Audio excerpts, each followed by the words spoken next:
Hello, मैं रतीश बोध academy की तरफ से।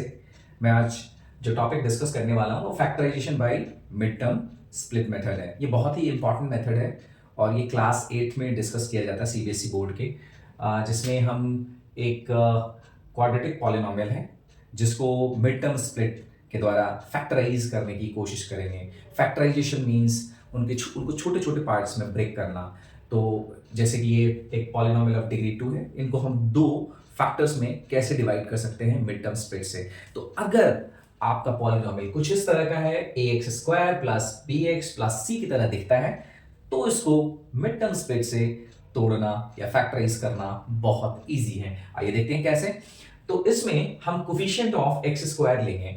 एक्स स्क्वायर का कोफिशिएंट यानी कि एक्स स्क्वायर से क्या मल्टीप्लाइड है वो उसका कोफिशिएंट होता है। तो हमने एक्स स्क्वायर का कोफिशिएंट लिया ए। ठीक उसी प्रकार हमने कोफिशिएंट ऑफ एक्स लिया, तो एक्स वाला टर्म जिसमें x की पावर 1 है उसका कोफिशिएंट ले लिया, वो b हुआ। और एक कांस्टेंट टर्म जिसमें x का कोई टर्म नहीं है, कांस्टेंट टर्म है, तो इसको ले लिया।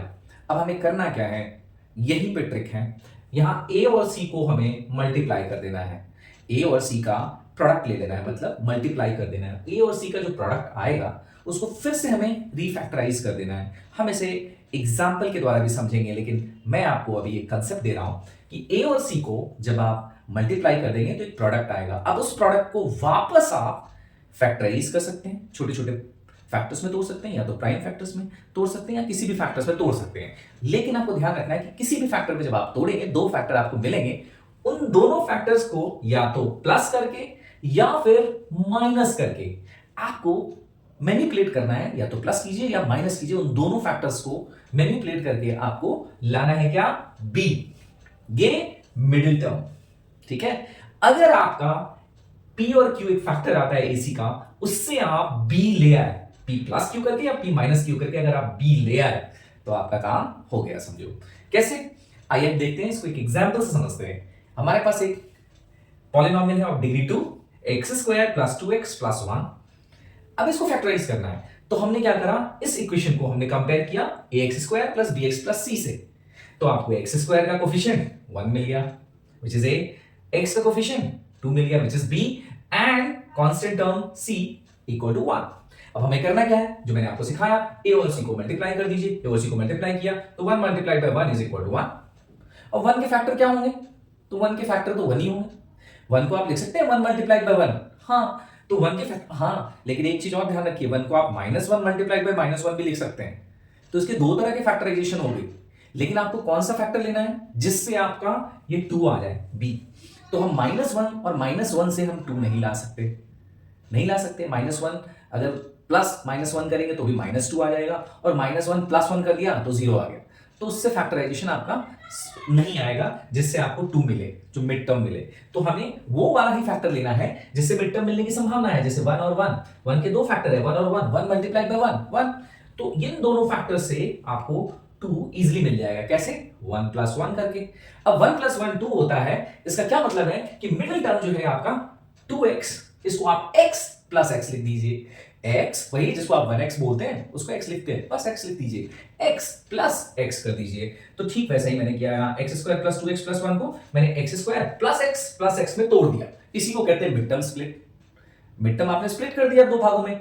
अब क्या करोगे, अब आप गिल्ट फ्री रहो। जब आपने इसको स्प्लिट कर दिया ना, 1 प्लस 1 इज इक्वल टू 2, तो 1x is equal to 2x। अब आपको करना क्या है, अब आपके चार टर्म्स हो गए।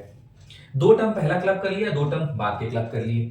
पहले दो टर्म में आप देखोगे यहाँ x plus x multiplied by x, और यहाँ पर सिर्फ x। इसका मतलब इन दोनों में x कॉमन है तो x कॉमन ले लिया, तो अंदर क्या बचा, इससे अगर x कॉमन लोगे तो x बचा, इससे x कॉमन लोगे तो 1 बचा, तो x प्लस 1। फिर आप यहाँ पे इन दोनों में 1 कॉमन है, ये ध्यान रखिए, तो 1 कॉमन ले लिया तो अंदर x प्लस 1 बचा। अब दो टर्म्स हो गए, एक टर्म पहला हुआ x इंटू एक्स प्लस 1 और दूसरा 1 इंटू एक्स प्लस 1।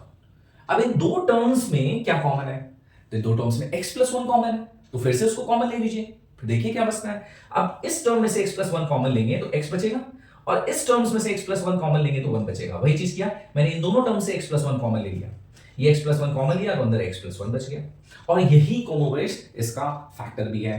सो ये फैक्टराइजेशन बहुत इजी प्रोसेस है, आप किसी भी तरह के क्वेश्चंस में इसको लगा सकते हैं, और मुश्किल से मुश्किल सवाल आपके हल हो जाएंगे। तो ये पहला भाग था, ये फर्स्ट पार्ट था। इसके आगे वाले पार्ट में मैं आपको कुछ और भी कॉम्प्लिकेटेड क्वेश्चंस सॉल्व करके दिखाऊंगा, जिसमें मिड टर्म माइनस हो जाए या कांस्टेंट माइनस हो जाए तो उनको कैसे हैंडल करते हैं। अब तक के लिए इतना ही। आई होप आपको ये पसंद आया होगा और आप समझ पाए होंगे, और इससे आप अपनी समस्याओं को, जो गणितीय समस्याएं हैं आपकी, जिनको आप factorization by mid term split से करना चाहते हैं, वो आसानी से कर पाएंगे। अगर नहीं कर पाएंगे तो चिंता करने की कोई बात नहीं है, मैं दूसरा भाग इसका लेके आऊंगा जिसमें आपको मैं कॉम्प्लेक्स प्रॉब्लम्स इसके सॉल्व करना सिखाऊंगा। तब तक के लिए गुड बाय, थैंक यू।